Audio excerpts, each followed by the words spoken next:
All right, ladies and gentlemen, last lecture.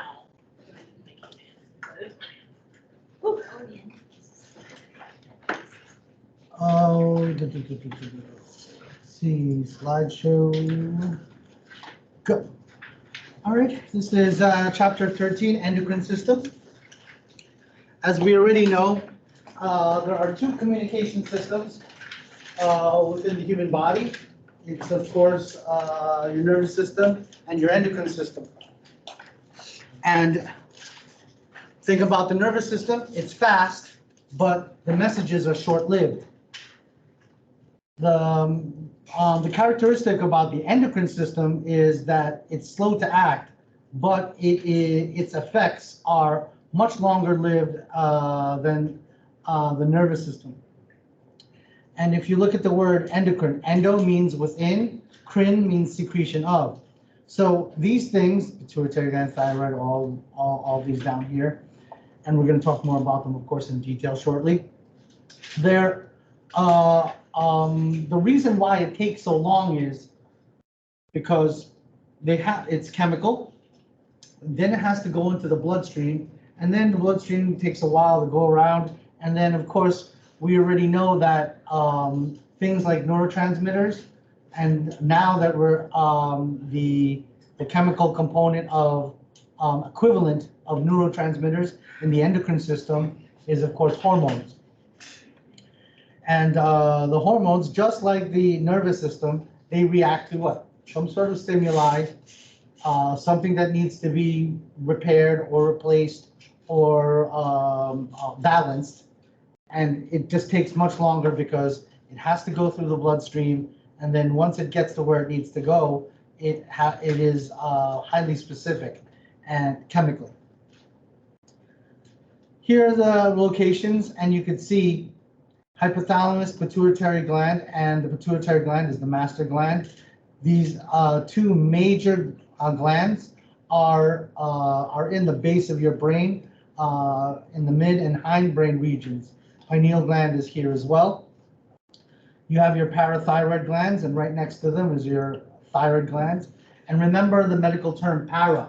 It's a prefix that means what? Along the side of. So if you know your thyroid is in your neck, parathyroid has to be where? In your neck. Your thymus, which is in your thoracic cavity. Adrenal gland, use your medical terminology powers. Ad means on top of, or sometimes they even call your adrenal glands suprarenal glands, and they're on top of your kidneys. The word renal is al pertaining to ren, which means your kidneys. So your adrenal gland is right on top of the kidneys. Pancreas, crazy important regarding metabolism. We know that we know at least one hormone thus far, insulin, that gets secreted by pancreas. But there are several enzymes, and we're also going to be talking about insulin a little bit more specific, and of course its opposite, which is glucagon. We already went through ovaries and testes, androgens, of course, for testes, and estrogens for ovary. Ovary, of course, they deliver estrogen and progesterone, and testes, of course, androgens, which is testosterone, and DHT, which is dihydrotestosterone. So these are the major endocrine glands in your body. So endocrine, we already know, it means I'm going to secrete inside. Now we also have exocrine glands, and we already know that from our integumentary system lecture, that the exocrine glands secrete externally. So exocrine, I want you to think what? Skin, sweat, and sebaceous glands. Those are exocrine glands. Everything else, we're going to talk about endocrine, which is internal secretion or secretion inside. Now, the chemical messengers that we talked about are hormones. Now, you have paracrine and autocrine. So we just learned the prefix para. Para means alongside. So if I'm having paracrine secretion, that means I'm secreting close. The thing that I want to affect chemically is nearby. Autocrine means self. So autocrine means that that chemical is going to affect the thing that secreted it. So you have paracrine and autocrine, which is like a subcategory of glands. So we have endocrine, which we'll be focusing on. Exocrine, you think skin, sebaceous glands, and sweat glands. And then other chemical messengers or local hormones, not actually hormones, but we'll just call them hormones because they are chemical messengers. You have paracrine and you have autocrine. Types of glands. We already went through the 3 types of glands, which are, what are the 3 types of secretions that we already know? Hint: holocrine, apocrine, and merocrine, right? So we already know about those. So think nervous system, the chemistry behind nervous system, neurotransmitters, acetylcholine, serotonin, norepinephrine, that kind of thing. And endocrine system, think hormones. We already know that neuron conducts an impulse, which is the action potential, which is electricity. Then it goes into a neurotransmitter. So when we're looking at the nervous system, you're going to think electricity and chemicals. But when we're looking at this B, which is your endocrine system, you're going to think glands. They're going to secrete some sort of chemical, and it's going to go through the bloodstream, and it's going to hit a specific target cell. So let's look at some of these specifics. And these are some really nice charts that you also have a version of it in your textbook. So let's look at the hypothalamus. We know where the hypothalamus is. It's right underneath the thalamus. Hypothalamus is big on what? What's the other H word that the hypothalamus is big on? Homeostasis. So when we look at it, corticotropin releasing hormone, gonadotropin releasing hormone, anytime you see something releasing hormone like an RH, it means it's going to set, remember what we talked about before in metabolism? Sometimes we had reactions like reaction A will set off B, will set off C, will set off D, kind of like a cascade. Well, that's what these things are when you see releasing hormones. Somatostatin. Let's look at that word. Soma means body. It goes, and statin means I want to, it's like stasis. I want to stay in one place. So somatostatin, what will it do? Right? It's actually, you want your body to stay in one place, meaning your body's already done growing. Have any of you ever experienced growing pains? Like when you had a growth spurt, your joints kind of hurt, had a little bit of arthritis. It's common, and it's common especially in the beginnings of puberty, especially if you've had like a significant growth spurt. Well, somatostatin tells my body, soma, body, statin, stand in one place. We're done. We're done growing. Unfortunately, mine in 8th grade said, somatostatin, we're done growing. It is growth hormone releasing inhibiting hormone. So instead of saying GHRH, something complicated, somastatin means body has to now stand in one place. This is it. This is how far we're going to grow. And of course, you have growth hormone, releasing hormone, right? So think somatostatin, stop growing. Growth hormone, of course, grow. Prolactin release inhibiting hormone. What do we know as prolactin? Pro means what? When you're pro something, it means you want it, you like it, right? I'm pro school lunch. I love school lunches. So prolactin, and what's lactate or lactose? Milk. So prolactin is the hormone that helps mommy secrete milk. But prolactin inhibiting hormone tells you what? Stop making milk. Okay? So if you look at this, anything inhibiting, it means what? Stop. You also have prolactin releasing factor. What will that tell on the mammary glands to do? Make milk. Thyrotropin, that has to do with your thyroid. Tropin means growth. So thyrotropin releasing hormone tells my thyroid, hey, it goes, you gotta release thyroid hormones, and we're gonna talk more about that in a moment. So when we look at the hypothalamus, what are the ones that are really, really like number 1 and number 2? Somatostatin and prolactin release inhibiting hormone. And PAH is also known as a neurotransmitter called dopamine. And these are there's actually several examples in your body where your neurotransmitter does double duty and does actual triple duty. It does other things. So think dopamine. What is dopamine going to do? It's going to stop prolactin. What does somatostatin do? It's going to stop growth hormone. Okay? Now, the next one is the pituitary gland. And the pituitary gland is also known as the master gland. And we just mentioned it in the previous slide. We need one reaction to make another reaction, to make another reaction, to make another reaction.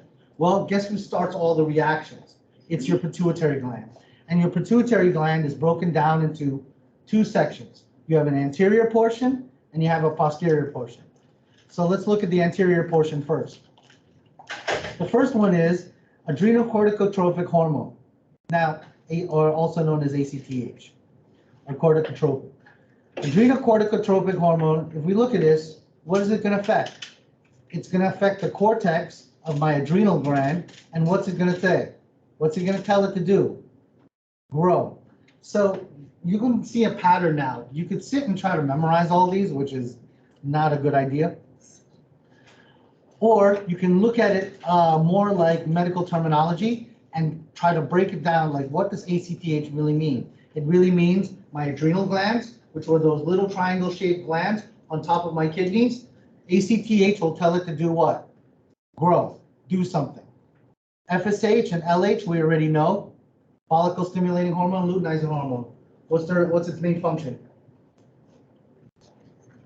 What does FSH and LH do? We studied it a whole week and a half ago. What does FSH and LH signal? Day 14 of menstrual cycle. What is it?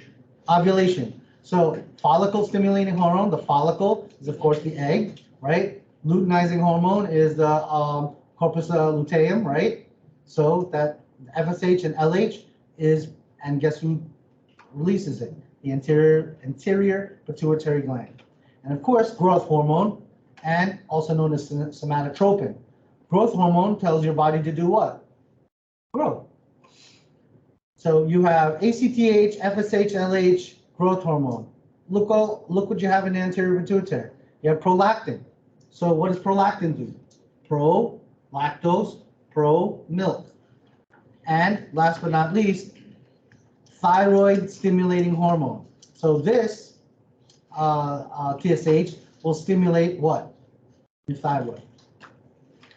Now, when you look at anterior pituitary versus posterior pituitary, the majority of the glands are in the anterior pituitary.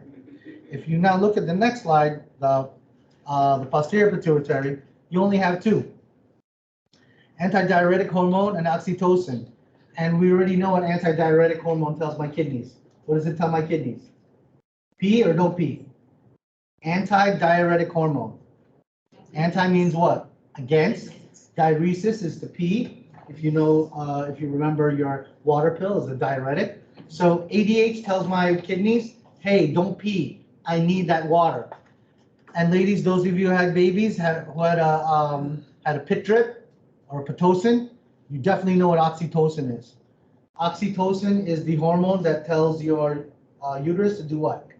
Contract. Squeeze very hard because baby needs to go. Not go, but go out, right? So the only 2 in your posterior pituitary gland is ADH and oxytocin. But if you look at here, the anterior pituitary gland, it's got a whole bunch. Now, right off the bat, how am I going to ask these questions? So I could give you, and since we're just learning this like today, and the exam is like, I don't know, the quiz is like Thursday, the exam is next Monday, right? What I like doing is I like putting the abbreviation and the whole entire word. And I like doing that is because it can give you a hint on what does it mean. Like ACTH, adrenocorticotropic hormone. What will it affect? What will be its target tissue? So you need to know where it comes from and where it goes. So ACTH, we know it goes where? Adrenal glands. Follicle stimulating hormone, luteinizing hormone. From the anterior pituitary, we know where that goes. Of course, ovaries. Growth hormone from your anterior pituitary. Where does the growth hormone go? What are the two things what are the two main things that need to grow? So I can grow from a child to an adult.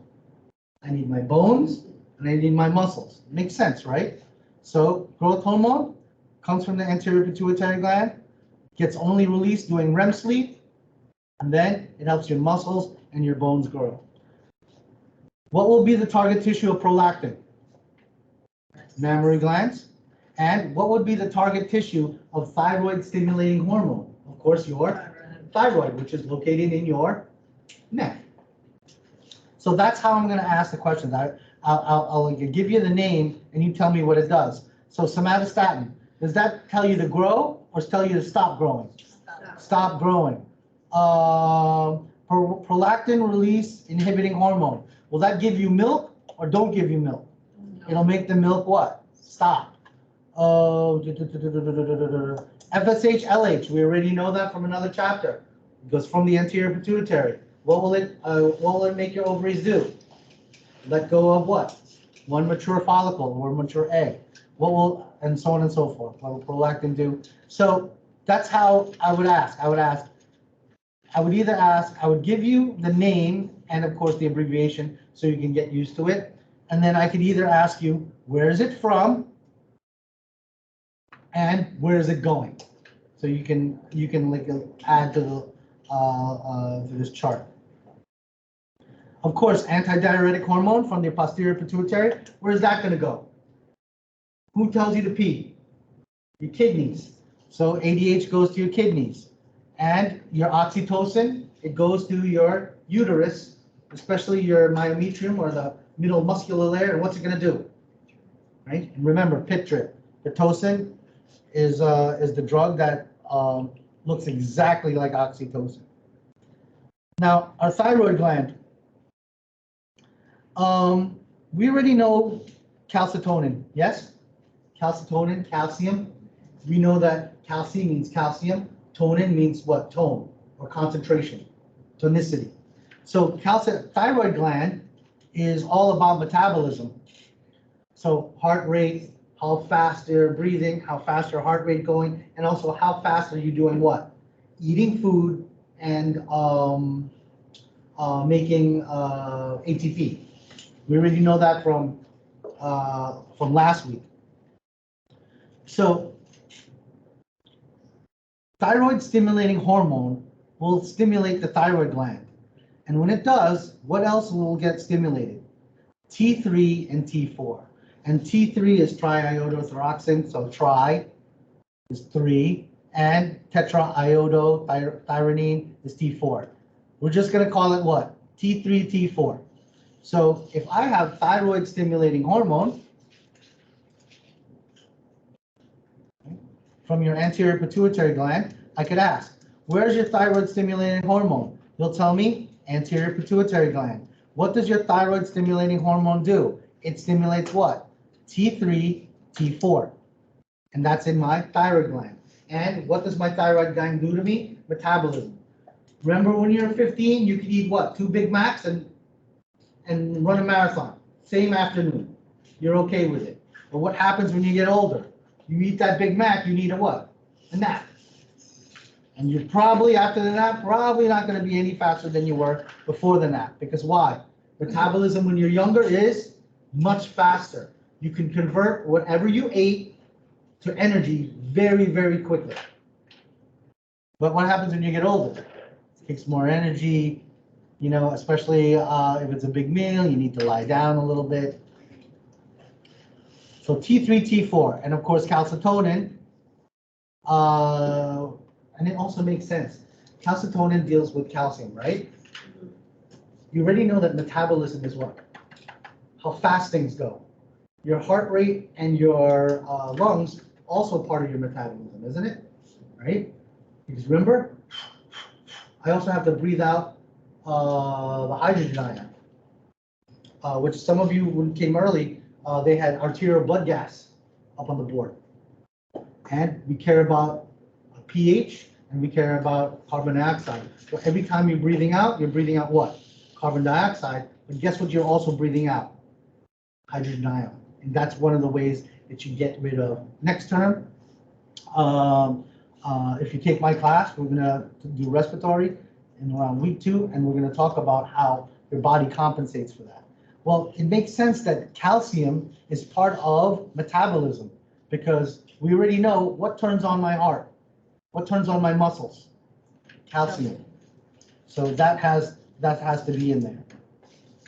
Parathyroid gland, we already know. Parathyroid hormone, it's already what?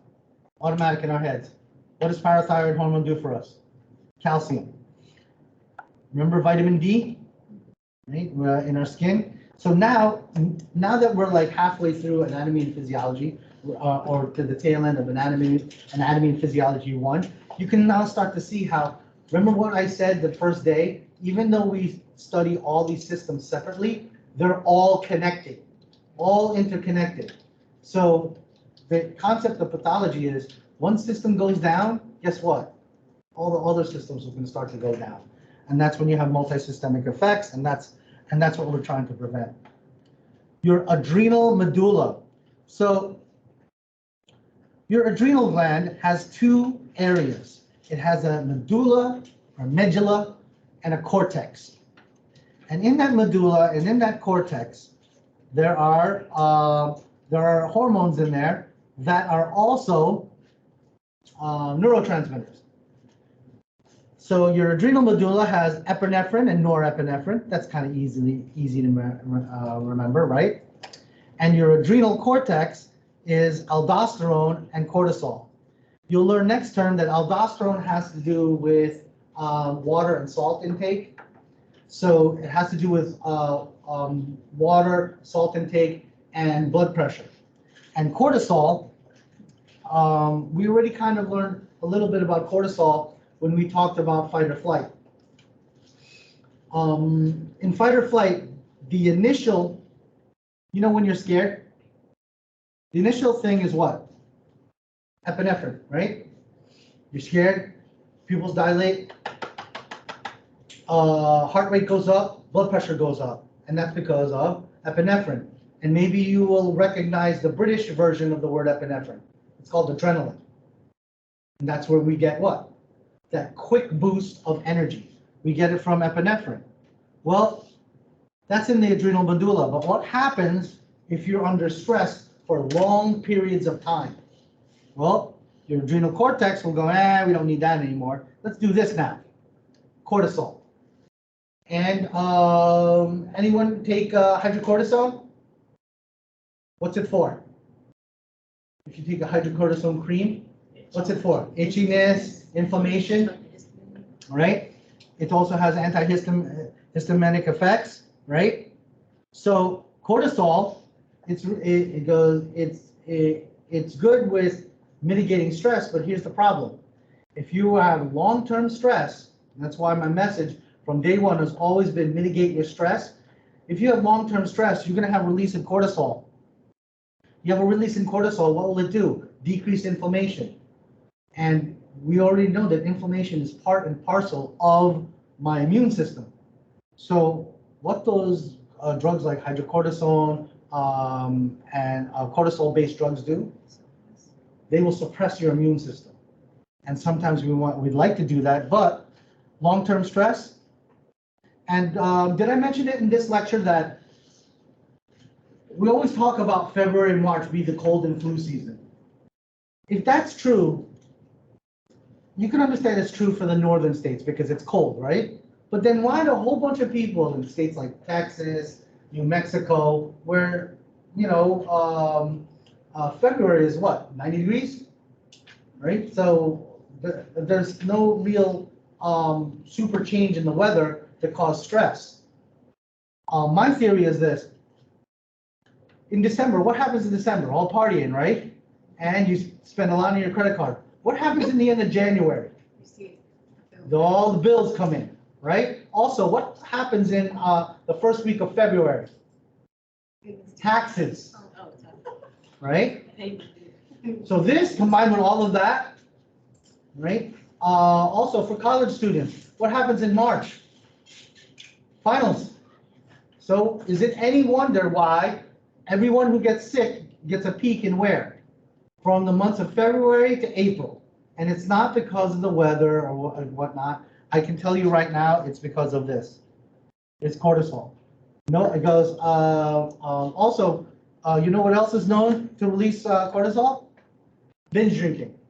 That's why if any of you ever had, you didn't get drunk, but you came close, you maybe had 2 or 3 without, maybe you pre-gamed it without a meal. You notice the next day you're all achy, or you have a sore throat for no reason, but you start thinking, oh, maybe because I was yelling. Right? How many games did I ever been to where you're screaming at the top of the lungs and the next day you're fine? It's because why? The cortisol. So your adrenal medulla and adrenal cortex. The adrenal medulla is epinephrine and norepinephrine, also known as adrenaline and noradrenaline. Epinephrine is good for what? Fight or flight, but the initial response. But if that stress prolongs itself, right, especially in the case of things like post-traumatic stress, that kind of thing, this cortisol is not really that good for you. And of course, aldosterone, we now know that my adrenal glands is now also part of water and salt balance. And water and salt together makes what? Blood pressure. Now, the pancreas. Somatostatin, nice to know for the pancreas, but what you need to know are these two. Glucagon and insulin. Let me draw it on, let me just draw it.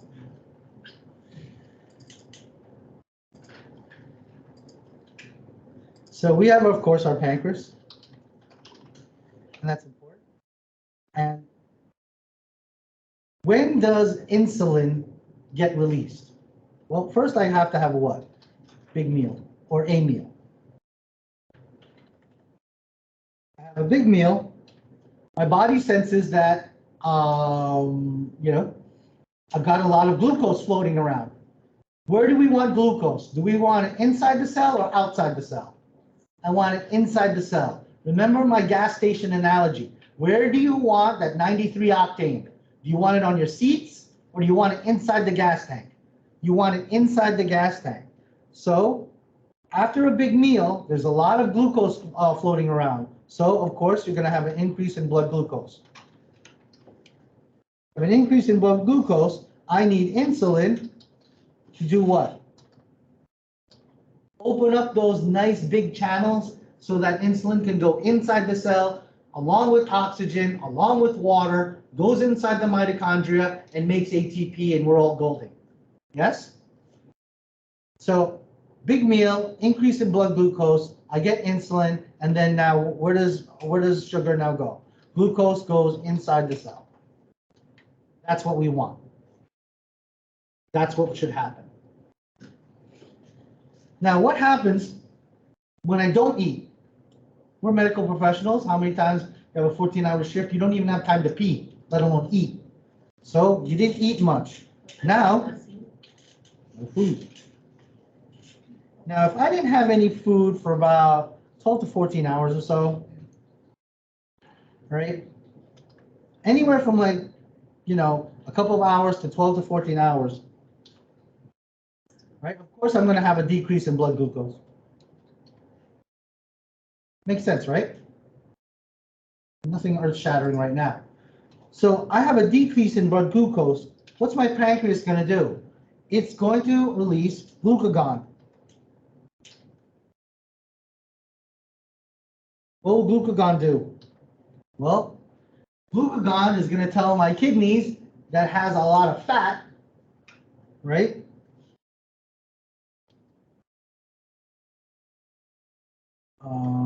Break down or release glucose. So now, what will happen? I'll have an increase in blood sugar. Good, that's what I want, right? Because I've eaten about 10 hours. I gotta get something because I gotta keep on moving, right? I got patients to see. I got things to do. Now, that's okay. But then eventually we're gonna probably get something to eat, right? And then we're gonna go to this process up here. That's good.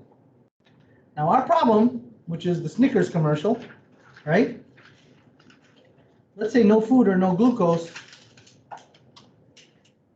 14 hours. Of course, I have decreased blood sugar, I have all that, right? The glucagon is going to tell my kidneys, hey, break down glucose.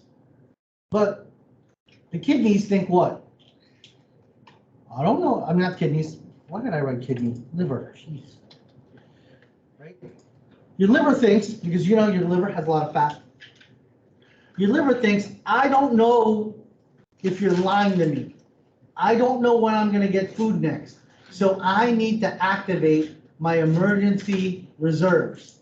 So the problem with no food for greater than 14 hours, or let's say, you know what's more common? You know, you want to go on some sort of starvation diet, right?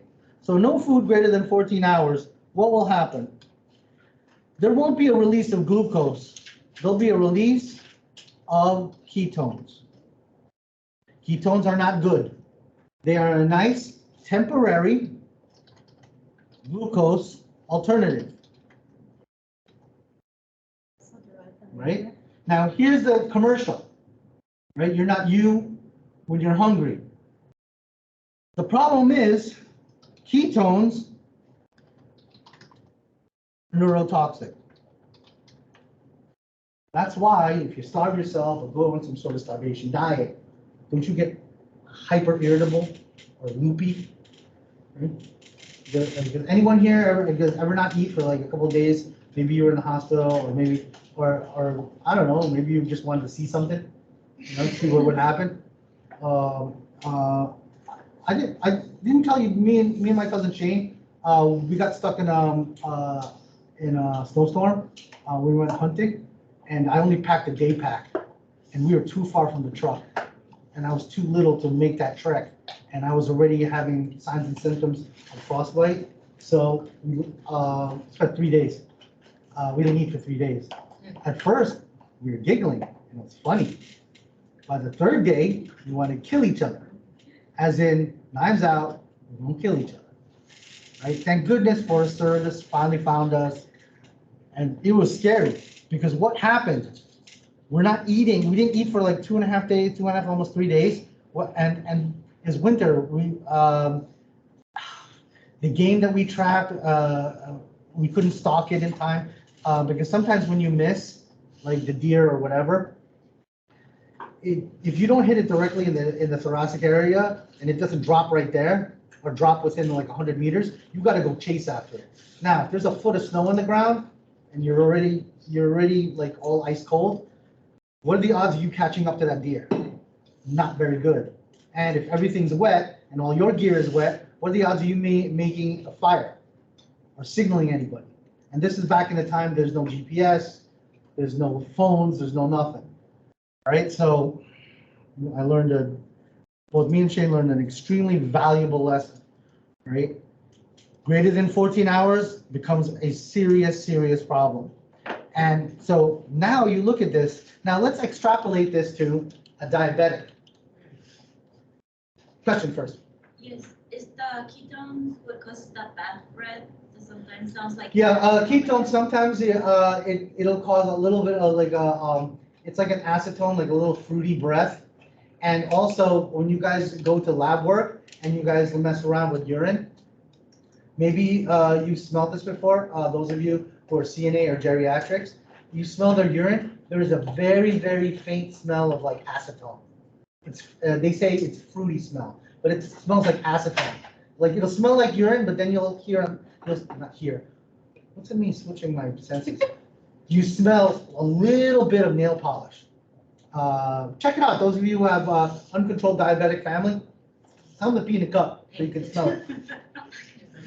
And of course, don't do this. Don't take the cup, put it by your nose, and go. Do not do that. You hold it over here. You open up, and it's called wafting. You hold it with one hand, and you just do this. Do not do this. I've been teaching lab for 15 years. How many times I've seen, oh, that's great. Oh, I got Jenna's pee on me. And then Jenna goes, what's wrong with my pee? And then he got in the fist fight. Remember that girl?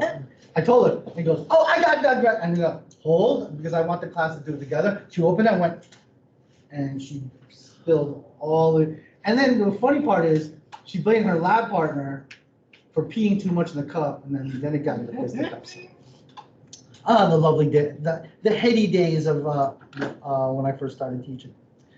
So you can now see this is how dangerous this is for diabetic, because the diabetic, do they got a lot of insulin? No. So they're going to read empty all the time, aren't they? Right? Have any of you guys have family members who's diabetic and they got really skinny, right? And then they start blowing up, right? That's called the honeymoon period, and that's when things like this run into overdrive as a compensation. But in reality, and that's why they're always eating, they're always drinking, and if you're always eating and drinking, you're always going to be what? Peeing. And isn't that the 3 P's of diabetes mellitus? Polyuria, polyphagia, and polydipsia. So you can sit and try to remember the 3 P's, or you can know and understand how your pancreas works. So now you know that insulin is really important to get glucose inside, because remember, like if it's all on my seats, it's still going to read empty, isn't it? If the glucose is in my eyeballs, in my hair, and in my blood, if it's not inside the cell, don't you think your body's going to say you're still on empty? And then if you know you're diabetics, right? Even though they ate, they're what? They're still hungry because of this. So big meal, insulin has to go in so that it'll decrease blood sugar, right? If you haven't been eating for a little while, let's say you skipped a meal, glucagon will signal the liver to have glycogenolysis, and the glucose will be released from the liver, increase your blood sugar. But if you're like starving yourself or you're diabetic, what's going to happen? You're going to have a release of ketones, and the ketones are neurotoxic. Here's also another problem. Ketones are highly acidic. So if it's neurotoxic and acidic, there's something called diabetic ketoacidosis. It can lead to a coma very, very fast. Because if my brain is in an acidic environment, do you think my brain is gonna wanna? Here's the thing about the brain. The brain's kind of like a princess. It's like a star, right? Like a starlet. Because no, not enough oxygen, I'm gonna shut off. Oh, too much carbon dioxide, I'm going to shut off. Too much H+, too much ketones, I'm gonna do what? Shut off. And shutting off is called a coma, right? And sometimes comas are reversible, thank goodness, but many times they are not. So if you're giving, so for diabetics, of course that never scares my male patients. You tell them, hey, you can get a coma. I tell them all about this. But the only thing they remember is, you know, when the nether region doesn't work. And that's a nice, that's actually a very nice strategy for compliance. I know the textbooks say that you shouldn't try to scare your patient, but every once in a while, you got to scare them a little. Because if they don't know really what seriously could happen to them, and not in a year or two, within the year, this down here could happen. So now you know those starvation diets don't work. Now you also know that if my patient's a diabetic, the body, the metabolism is going to look like a starvation state. And then it's going to breed ketones. Ketones are supposed to be only temporary. When you're a diabetic, is that temporary? No, that's a permanent thing. So the only thing that you can do is either you take all these meds or you have to change your lifestyle. You have to drastically decrease your intake because your machine doesn't convert gasoline very well onto the inside. And another thing you have to do is do what? You have to get on the treadmill or do something, because remember, what's another way to get this glucose down? I gotta burn it. I gotta use it. Okay? So this is what the pancreas does. So I could ask questions like, when does insulin get released? Well, when I have a big meal, or when I have an increase in blood sugar. Goes, what happens what happens if I don't eat for a while and I don't have a lot of blood? I have a decrease in blood sugar. You know, normally I didn't eat a while. Well, glucagon will tell the liver to do what? Release some glucose. But if I'm in a starvation state, right, this is a starvation state, ketones will be released, not glucose. And ketones are a temporary glucose alternative. And this is your body's way of doing what? Don't starve yourself. This is only temporary. Okay? So that's the pancreas. And since I spent considerable time on it, what does that scream? It screams what? That question has to come out. And also, how many diabetics are diabetic patients? We got a ton of them. How am I in time? Okay, good. From current slide. So the pancreas, think glucagon, insulin. Somatostatin, nice to know, but we already know somatostatin from where? From the hypothalamus. Right? So you can now see there's more than one place to tell you, hey, stop growing. So of course, they release into extracellular fluid, they diffuse into blood. Hey, remember diffusion? That's an area of what? High concentration to low concentration. So let's say I'm a gland right here. I secrete everything out here. So that's an area of high concentration. So what's it then gonna do? It's gonna diffuse out. Let's say I'm a hormone.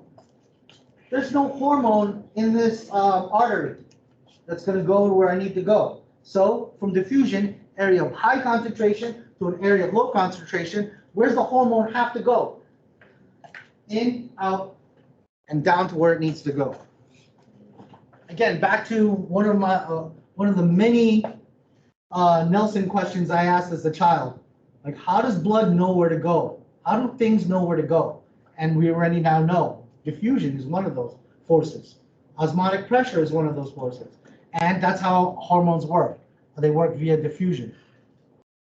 And that's also a neat thing because, let's say, for example, you're short on that hormone. What can I do? I can put it in you, right? And then it'll go from where? An area of high concentration to an area of low concentration. Now, the chemistry of it. You got steroids, non-steroidal hormones. Nice to know, be familiar with it. Just know that like you'll learn it when you take more chemistry classes. But a steroid is it's a fat with the best thing to know is how's this? Know the examples. It's a little bit better. So think steroids. Think testosterone and estrogen, of course, the sex hormones, and the adrenal cortex hormones. We already know cortisol, aldosterone. Then you also have non-steroids. Now, they could be amines, proteins. Now, a peptide isn't a full-blown protein. It's just a chain. It's a piece of it. And of course, glycoprotein is a protein attached to a sugar. This slide, nice to know. Because I don't expect you guys to know this because you don't have biochemistry yet. Once you have biochemistry, then you should know the different types of hormones. But know that hormones are simply chemical messengers, and they can be in various forms, like amino acids, a full-blown protein, a glycoprotein, and a steroid. And now you know what a steroid really is. It's actually fat. So it is a cholesterol. So things like estrogen, testosterone, aldosterone, and cortisol. Those are steroids. And also, you see this? Remember I told the story about how my patient was taking exogenous steroids, and what were the two things that failed on him? His liver and his kidneys. And I can tell you right now, his kidneys, because his adrenal glands were the first thing to go. And then what happened to all his gains? Gone in weeks. What took him years to build, gone in weeks. And he was very depressed. So what do hormones do? Of course, we already know about enzyme activity. You also know that hormones are just like enzymes in the fact that they're highly specific. So for example, ACTH doesn't go to your brain. It only goes to where? Your adrenal glands. Growth hormone will only hit your bones and muscles. It's not going to go into your kidney because it's like a lock and key chemically. Now, here's the neat thing about your body. If your body notices like a drop in hormone level, what will it do? It will upregulate the receptors. Meaning to say is, you're going to need less hormone to turn something on. So remember the neurotransmitter, the hormone, that's the key, right? And then the receptor, that's the lock. Now typically, one key will open one lock. But in upregulation, one key can open up a couple hundred locks. And that's what happens in upregulation when we're out of keys or we're out of hormones. Well, I'll just get more locks that match up to that one key. Makes sense? Now, what happens when there's too much? The exact opposite. Downregulation. My cells actually will do what? Will start burying the locks or the keyholes, so that there won't be anything that you open. So think upregulation, it's a response to decreased hormone level. Goes downregulation because it's in response to increased hormone level. So it's the exact opposite. In upregulation, I want to do what? Increase the opportunity for action. Downregulation, what am I going to do? Right? I want to decrease the opportunity for action.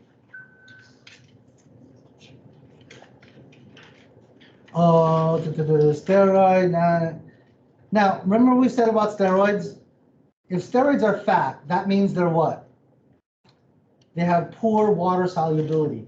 Did you guys ever wonder why when guys do, they call it a cycle, or they call it cycling, when they do anabolic steroids, why it always has to be an injection, right? You can't just eat pills, right? You got to get a shot. Well, now you have a little bit of pharmacology. Because sometimes I got to give you a shot because what's in my gluteus or what's here? There's a lot of fat, right? So that's where the drug would like to go. A lot of fat solubility there. So there are some drugs like steroids and thyroid hormones. They're fat soluble. They don't like water. So I can't put them in my vein. But non-steroidal, what can it do? I can put it what? Directly in my blood, which is of course aqueous because of the plasma, right? Now, there's something called first messenger, second messenger. It just means that what? Remember we talked about this reaction will signal this reaction, will signal this reaction. That's what all first messenger and second messenger. And you guys kind of seen a little bit of that with growth hormone, interfering hormone, right? It's one reaction that will block another or will enhance another. So that's all that first messenger and second messenger means. One thing that leads to another. Now, we already know what signal transduction is. I kind of mentioned it in a nervous system. Signal transduction is, for nervous system, means we're taking all of this energy out here. Light rays, sound waves, right? Smells, tastes, and transducing it. I am turning it into something that the brain can understand. Well, this chemical communication of hormones into actual actionable things, that's also transduction. Because we already know that all the hormones are different chemicals. Some of them are peptides, some of them are proteins, some of them are cholesterols. But they all do what? They all either have to turn something on or turn something off. And that's what signal transduction means. It means taking variable like energies and doing what? Signaling, turning something on or turning something off. And it's precise, we already know that. And of course, what always controls these mechanisms, especially homeostasis? It's always negative feedback. So once we start realizing, hey, there's a lot of hormone, or hey, we're getting a lot of action, what will your body do? Your body will step on the brakes and everything will be slowed down. And we'll talk about this one last thing and then have a nice 10-minute break. So we already know what negative feedback is. We already now know that the hypothalamus is very important in homeostasis. So we already know that homeostasis is also controlled by negative feedback. Good, so that's one thing down. Nervous system. Now you see how the nervous system and the endocrine system are connected and they're related, right? So you have a nervous system, you also have glands that are innervated by nerves. That makes sense. And last but not least, the environment for which you put your body through. And that's why I'm really, really big, and not only myself, but internal medicine in general, is very big on changing the lifestyle. You change the lifestyle, you change the environment, and then you have a natural what? Breaks. You have a natural negative feedback. Because I can sit and have all the drugs in the world to try to make your glucose float around your body less. What's better? How's this? Stop eating so much. You have to eat much less. Start jogging so you can burn some of this food and some of the fat. Changes in the composition of the environment will do what? And I'm one of these people that I'm also, if I taught you guys, I love teaching the psychiatric section of pharmacology because there are 1,000,002 things that you can do other than take these darn pills. And I'm also a convert. I had a dean of she was a dean of English, and her doctorate was in positive psychology. And me being the consummate pessimist I am, I was like, what kind of BS is this, doctor? Like, hey, you actually got your doctorate in positive psychology? And I go, so what is that? Me just thinking all happy thoughts and then maybe, do you guys ever, what was that called again? The Wish or something like that. You know when they said like, oh, if you're in traffic, think about no traffic, and then the traffic will go away. What was that? It's called, I don't know, I call it idiot thinking, right? And I call it wish theory. So I went to Dr. Barber, and she and I are friends for 10 years. And I go, Dr. Barber, what is this BS? Come on. I mean, you have a doctorate in clinical psychology, and then you got another doctorate in positive psychology? So I'm like, come on. And I go, what is that? What did you do? He goes, did it on the weekends and some correspondence course. Of course, I was just joshing. And then she goes, how's this? Read these 2 books and then actually do the exercises in the books. And I bet you anything, goes, you're going to change your mind about it. Well, the first book, I didn't like it. I didn't like the data. The second book, it was a Times bestseller. Maybe you guys heard of it. It's like something about putting a bucket over your head, like metaphorically. And you know, like how you can have an awesome day, but one piece of garbage ruins it for you, right? That one person. And then you could have 18 million things really cool happen to you, but that one person ticked you off, and then now what's happened to your whole day? It's ruined, right? Well, as a pessimist, I'm actually looking for that one person, right? So I tried the exercise, and part of the exercise was every time you had a good compliment or every time you did something good, you do what? Mentally, you put it in your bucket. If something bad happened to you, you're not supposed to acknowledge it, right? Somebody cut me off, no. But like a student told me, he goes, hey, thanks, I figured out that problem. Put that in the bucket. somebody else at me comes up to me and goes, hey, and he goes, that's a really nice tie. And I go, well, thank you. I put that in the bucket.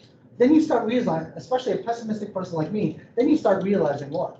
Your brain chemistry, and oh, by the way, I did this for a month, doing this silly exercise. The first week I was like, this level of BS, just so I can prove, and why did I do it? I wanted to prove Dr. Barber wrong, right? And she's much older than me, and also, she grew up in a really, really rough part of the South. And she's been exposed to a lot of bad things in her life, right? So, and I go, is that why? And they go, but you know what? I still communicate with her to this very day. I'm still the pessimist, but now I now did what?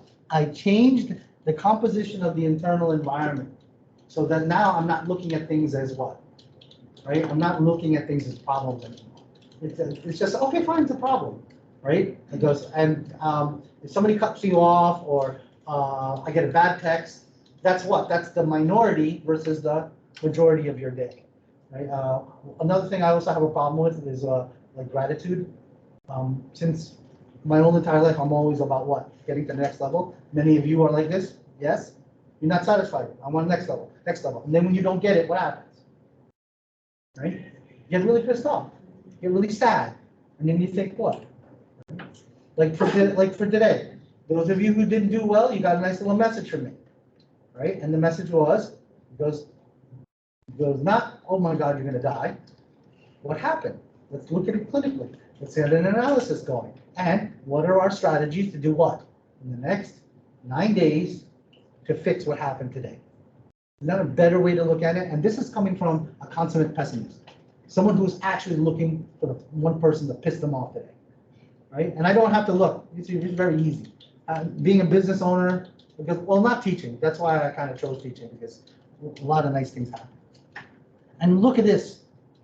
Then you'll have what? Also, there is positive feedback. And where's the only place that we know we have positive feedback?